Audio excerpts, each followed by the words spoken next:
जय जिजाऊ।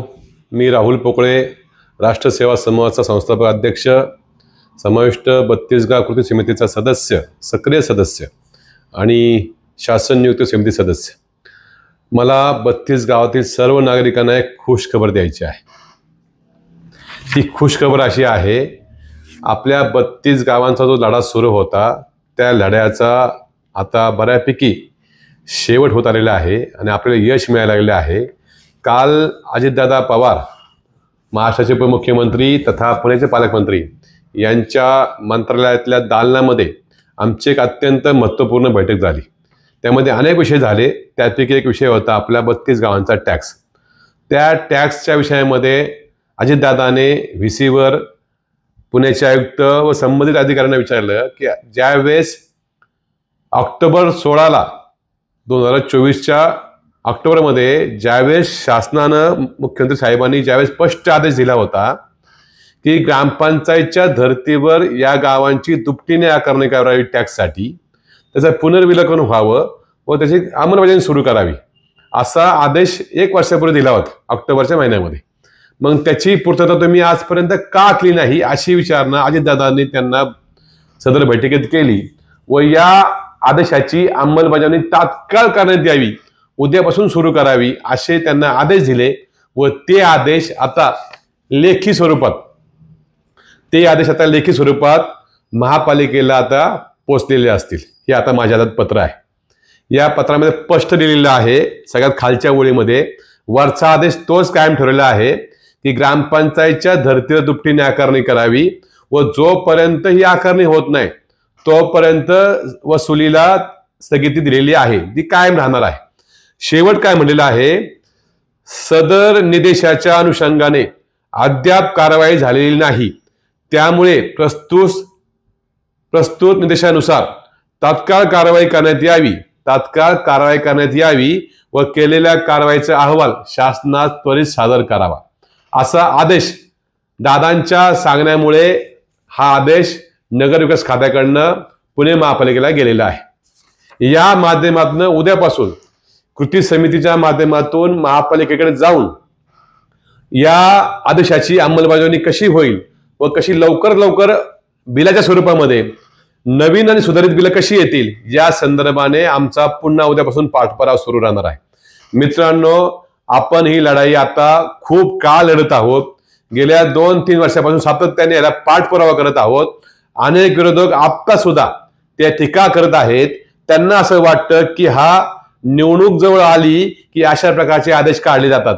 मित्रांनो, अजून कसलीही निवडणुकीची घोषणा झालेली नाही आणि हे निवडणूक घोषणा होण्याच्या अगोदरपासून आपण अनेक दिवसांपासून या सगळ्या विषयाला सातत्याने पाठपुरावा करत आहोत आणि जरी निवडणूक आल्याने आदेश काढला असेल तर तुमचा आमचाच त्यामध्ये फायदा होणार आहे।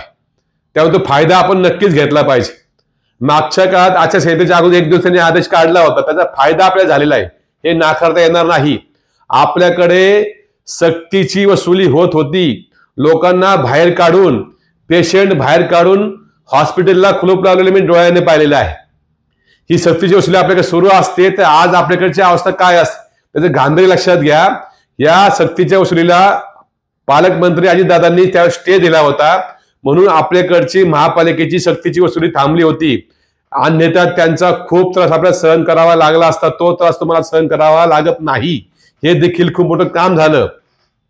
त्यानंतर तत्कालीन मुख्यमंत्री होते एकनाथजी शिंदे साहेब, यांच्या माध्यमातून 16 ऑक्टोबर 2024ला आपण आदेश मिळवला की ग्रामपंचायतच्या धर्तीवर टॅक्सची दुपटीने आकारणी करावी व पुनर्विलोकन करून रिव्हिजन करून तात्काळ अंमलबजावणी सुरू करा, टॅक्स त्यांना बिले द्या, असा आदेश स्पष्ट असताना देखील महापालिकेने आदेशाची अंमलबजावणी आजपर्यंत केली नव्हती। त्यासाठी सातत्याने आपण महापालिकेकडे, संबंधित अधिकाऱ्यांकडे, मंत्रालयामध्ये पाठपुरावा आपला सुरूच होता। काल परवा सातत्याने अजितदादा पवारांच्या मागे लागल्यावर दादा ही मीटिंग लागली पाहिजे। निवडणुका तोंडावरती आहेत, या 32 गावातले अनेक उमेदवार सुद्धा उभे असणार आहेत, त्यांच्याही काही अडचणी आहेत। आम्हाला नको असलेली अभय योजना आमच्यावर लादलेली आहे, त्या देखील आमच्या तांत्रिक अडचणी आहेत। या सगळ्यावरती तात्काळ मीटिंग लावली पाहिजे असं वारंवार आपण दादांना सांगितल्यावरती, त्यांच्या निदर्शनास आणून दिल्यावर दादांनी कृती समितीची ही बैठक मंत्रालयामध्ये 18 नोव्हेंबरला बोलवली होती व आज 19 नोव्हेंबर आहे, त्याचा हा आदेश महापालिकेकडे गेलेला आहे। त्यामुळे आपला जो लढा सुरू होता, आपण मागच्या काळामध्ये तुम्हाला आठवत असेल गाव विकणे आहे अशा नावाचे बोर्ड संपूर्ण पंचक्रोशीमध्ये लावले होते। त्याचा इम्पॅक्ट असा झाला की त्याची दखल घेतली शासनाने व त्या ठिकाणी तातडीनं होणाऱ्या सक्तीच्या वसुलीला त्यांनी स्टे दिला होता। हे मान्य करावं लागेल, ज्यांनी जे केलेलं आहे ते केलंच आहे असं म्हणावं लागेल। कणभर केलं त्याला मनभर नाही, पण कणभर का होईना श्रेय दिलं पाहिजे। तो स्टे नसता बसला तर आज तुमची आमची खूप अवघड अवस्था असते। तो स्टे बसला, शिंदे साहेबांच्या माध्यमातून आदेश मिळाला, त्याची अंमलबजावणी महापालिका करत नव्हती। त्यांनी उलटे पालटे रिपोर्ट सगळे काढून लिहून शासनाला पाठवले, त्यांनी विरोध दर्शवला, त्यांनी पेपरमध्ये बातम्या छापून आणल्या। हा धनगांचं आंदोलन आहे, गरिबांचं आंदोलन नाही, अशा प्रकारचे संभ्रम निर्माण केला।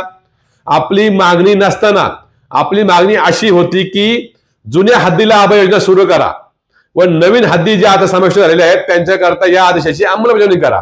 असं असताना त्यांनी आदेशाची अंमलबजावणी न करता त्यांनी अभय योजना सुरू केली। ती अभय योजना आमचं पुन्हा सांगणे सर्वांना, अभय योजना जुन्या हद्दीतील लोकांनी नक्कीच त्याचा लाभ घ्या, परंतु नवीन गावांची अंमलबजावणी त्वरित सुरू होणार आहे व नव्याने बिलं आता येणार आहेत। त्याची सगळ्यांनी वाट पाहिली पाहिजे, त्याला पाठपुरावा केला पाहिजे व या माध्यमातून अजितदादा पवारांच्या माध्यमातून आता नवीन आदेश आला व त्यांच्या माध्यमातून हा विषय आता मार्गी लागणार आहे। येणाऱ्या काही दिवसांमध्ये आपण नवीन बिलांची वाट पाहत आहोत। मला तुम्हाला सांगणं आहे, हा आदेश मिळाला तरीही आम्ही एकमेकांना अजूनही पेढे भरवले नाही किंवा कोणताही फटाका वाजवला नाही। ज्या दिवशी तुमची नव्याने बिलं येतील, सुधारित बिलं येतील आणि टॅक्स कमी होऊन बिलं येतील, त्यावेळेस स्वतःहून आम्ही सगळीकडे त्याचा आनंद उत्सव साजरा करू। तोपर्यंत हा लढा सुरू राहील, परंतु आपण सर्व लढाई आता जिंकत आलेली आहे। आता बिलं नव्याने यायची आपण वाट पाहत आहोत आणि ती लवकरात लवकर बिलं येतील याची आम्हाला पूर्ण अपेक्षा आणि आशा आहे। काही विरोधक मात्र जाणीवपूर्वक याच्यामध्ये काड्या घालण्याचा प्रयत्न करतील, नको ते शंका निर्माण करतील, राजकारणाकरता केलं असं म्हणतील। त्यांचं बोलणं काम त्यांना बोलू द्या, परंतु या ठिकाणी सांगणं आहे हे जे काम झाले ते खूप मोठं काम झालेलं आहे।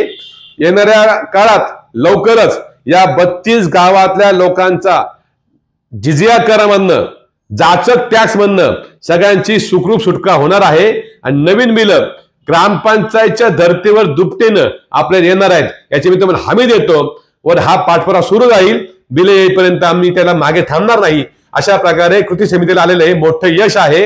या यशामध्ये कृती समितीचे अनेक लोक आमच्या सोबत येतात, आम्ही सगळे एकत्र राहून काम करतो, अनेक वेळा बैठका होतात। हे सोपं काम नाही, पाठपुरावा शक्य नाही।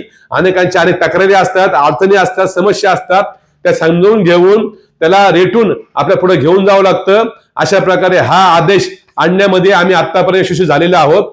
याची पूर्तता पुढच्या काळात नक्की होणार आहे याची मला खात्री आहे। धन्यवाद। जय जिजाऊ, जय शिवराय।